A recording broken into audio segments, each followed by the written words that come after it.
হাদিস শরীফের মধ্যে আছে কেউ যখন পয়সার দিকে তাকায়, কারো মালের দিকে তাকায়, আল্লাহ তাআলা তার থেকে তখন রহমতের নজরটা উঠায়া নিয়ে যায়। আর কেউ যখন মালের দিকে তাকায় না, আল্লাহর দিকে তাকায়, রহমতের দিকে তাকায়, আল্লাহ তাআলার রহমত ওই বান্দার দিকে দৌড়াইতে আরম্ভ করে।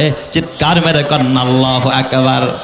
হালিমাতুস সাদিয়া বলে, স্বামী আমার এতিম মোহাম্মদ পাইছি, এই নাম অতীতে কারো শুনি নাই, নামটা শুনা ভালো লাগছে স্বামী গ, চেহারাটা দেখা প্রেমে পড়ে গেছি, এই বাচ্চা তাইকে আমি যাইতে চাই না।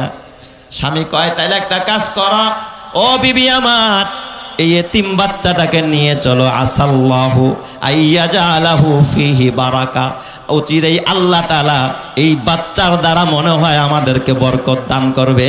চিৎকার মেরে কন্না আল্লাহু আকবার। তাহলে বলেন, হালিমাতুস সাদিয়া আমার নবী মুহাম্মদকে গ্রহণ করেছে পয়সার লোভে না বরকতের আশায়?